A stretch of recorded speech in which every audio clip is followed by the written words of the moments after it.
Maillard a bien voulu nous dévoiler son quotidien. Ancien militaire, il exerce ce métier depuis 4 ans.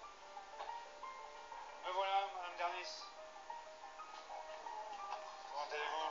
Ça va bien. Ça va bien? Oui. Bon, je m'installe, hein, comme d'habitude. Oui. Il s'occupe notamment de Véronique Dernis, 61 ans. Une flûtiste, un peu fantasque. Tous les deux se voient une fois par mois pour faire le point sur son budget. Véronique a droit à 150 € par semaine. Pour le reste, son curateur s'occupe de tout. Il paie les factures et rédige les chèques. Il me faudrait un chèque de 25 € pour le coiffeur parce que c'est Pour le coiffeur. je vous ai dit. Il faudra annuler l'autre. C'est pour Monsieur Gomez, hein? Oui. Frédéric Maillard a aussi un droit de regard sur toutes ses dépenses. Comme vous le dites. Je vous dirai. J'ai apporté le devis de cette nouvelle flûte. C'est quand même pas un chat d'aiguille, hein? Bah oui, mais je peux pas Oui, faire autrement. c'est ça les artistes, hein? Je peux pas faire autrement. C'est Euh, payable en 3 fois, sans adieu. J'ai noté. J'en ai essayé une en or, mais elle vaut encore plus cher. En argent, ça suffit peut-être? Ah oui.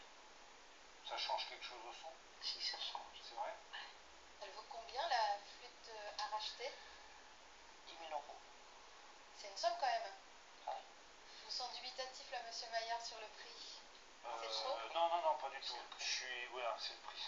Et je considère que, étant que c'est sa vie, c'est sa passion, ça n'a pas de prix, parce que ça concourt à son bien-être, et qu'en même temps, elle en a la capacité. Voilà.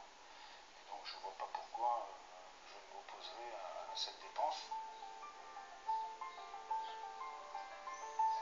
Avant de s'installer, Frédéric Maillard a dû suivre une formation validée par l'État. Il gagne 2500 € par mois pour s'occuper de 46 personnes au total. J'ai tous les chéquiers, des protégés, avec le cahier, voilà, ils sont tous structurés. Chaque fin d'année, le tuteur doit rendre des comptes au juge des tutelles, détailler les recettes et les dépenses de chacun de ses protégés pour prouver qu'il a bien géré leur patrimoine et qu'il n'en a pas profité. Là, on a les 12 lignes de l'année, avec les 12 loyers, le téléphone, les 12 mois de l'année, et ainsi de suite. Donc là, il n'y a rien qui échappe au juge. Et bien évidemment, j'ai le justificatif de toutes ces dépenses, que ce soit les factures, soit les impôts, etc., etc. Vous avez des gros patrimoines dans les majeurs que vous gérez? J'ai un ou deux gros patrimoines. Quel type? C'est-à-dire quoi, gros patrimoine? Ah, c'est en millions d'euros sur les comptes bancaires. La justice a-t-elle vraiment les moyens de contrôler les comptes de tous ces Français placés sous protection?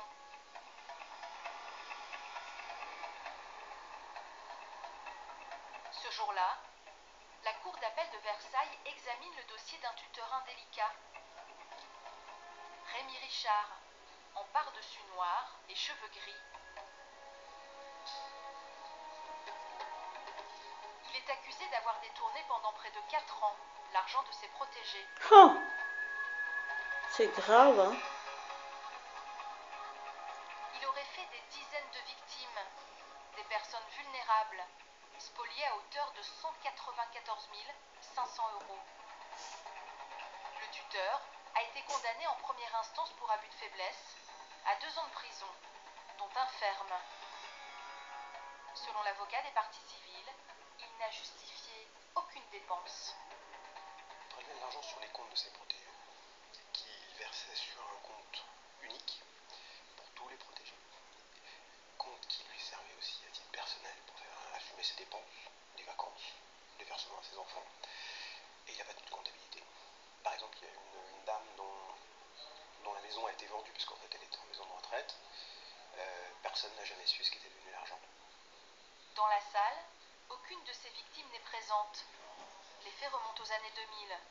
Beaucoup étaient âgés et sont décédés depuis. Rémi Richard, lui, a fait appel de sa condamnation. Pour l'instant, on estime que la justice a mal fonctionné.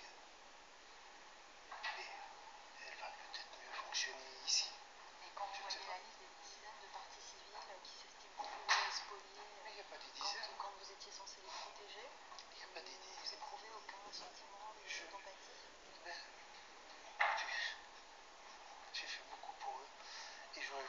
discuté avec eux, mais pas un seul ne s'est présenté. Ce jour-là encore, la justice va prendre son temps. Le procès en appel a été renvoyé au 11 septembre prochain. Une lenteur insupportable pour les quelques victimes toujours en vie. Nous avons retrouvé l'une d'elles. Pierre, 43 ans, a souhaité rester anonyme. Rémi Richard aurait détourné 3 000 € de ses comptes. Selon lui, le tuteur avait des méthodes assez singulières. Il les recevait à la banque. On était plusieurs de ces protégés à attendre dans une petite salle d'attente de la banque. Et il nous faisait passer un par un et regardait, soi-disant, il regardait les comptes et disait je peux te donner tant par semaine. Donc ça variait. Une fois, je me suis retrouvé avec 20 € pour la semaine et des fois, ça montait à 80 € sans explication. Je ne savais jamais où j'en étais, si mes dettes étaient payées, si je devais de l'argent, si j'étais à découvert ou quoi que ce soit. J'étais au courant de rien.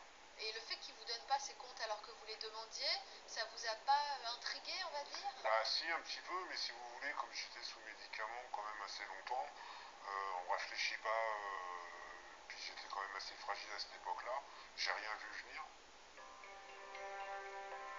Pierre aimerait un jour obtenir justice et comprendre comment des milliers d'euros ont pu être détournés pendant des années, en toute impunité.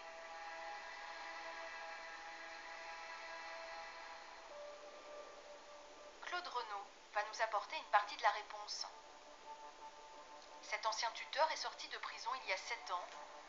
Lui, reconnaît sans détour avoir volé ses protégés. Il n'a pas résisté à la tentation. En fait, vous vous retrouvez avec procuration sur tous les comptes de ces personnes. J'ai très vite pas fait le distinguo entre leurs comptes et les miens. Vous avez détourné leur argent. J'ai détourné leur argent, tout à fait. Dès le début.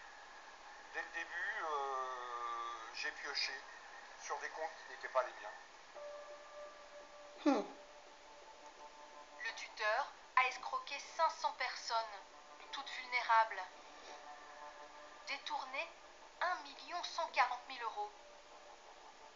En 2005, il est condamné à 7 ans de prison. Ce serait toute la vie, ouais. Pendant 10 ans, Claude Renaud a mené grand train. Avec l'argent de ses victimes, il s'est acheté cette demeure, la plus grosse du village. Depuis, elle a été revendue. Il a aussi monté un business en rachetant des maisons comme celle-ci pour les transformer en foyer d'accueil pour personnes fragiles. Je vais vous faire voir les plaquettes qui ont été faites. Il s'agit du foyer de verre qui, lui, a été complètement rénové. Au total, il exploitait 5 centres d'hébergement dans la région, tous financés frauduleusement. Cet apport a été prélevé sur certains comptes, évidemment des protégés les plus riches, ça semble. Tout à fait. Les protégés m'ont servi à financer ces foyers. Et la façon dont je travaillais, c'était le listing bancaire devant moi, avec des soldes à 3 ou 4 zéros, et ça en restait là. C'est tout juste si je regardais le nom. C'était pas des personnes pour vous à ce moment-là? C'était plus des personnes, je vous dis, j'avais occulté ces personnes. Comment un tuteur censé être contrôlé par la justice a-t-il pu aussi facilement dépouiller les personnes fragiles qu'il devait protéger? Claude Renaud maquillait à peine les comptes rendus de gestion qu'il remettait chaque année. À l'époque, il s'est vite aperçu que personne n'avait le temps de les éplucher. Il suffisait de passer à l'acte et ensuite, en fin d'année, de regarder un petit peu ce qui avait été fait et puis d'essayer d'équilibrer un peu les comptes.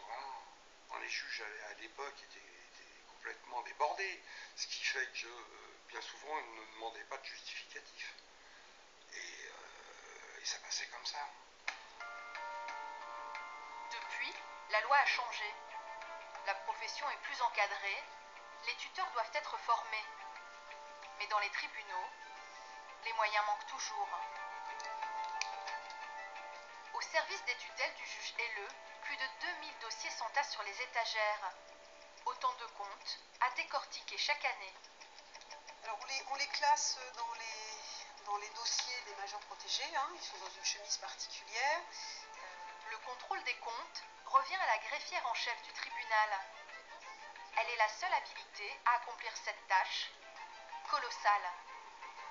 Est-ce que vraiment elle peut contrôler de façon rigoureuse, une fois par an, ces 2 à 3 000 dossiers? Ça paraît totalement impensable. Oui, bah c'est effectivement impensable, c'est-à-dire que c'est un peu une gageure. Hein. Il n'y a manifestement pas assez de temps pour faire ce travail de manière approfondie. Et ça veut dire que tous les comptes de gestion ne sont pas forcément contrôlés tous les ans.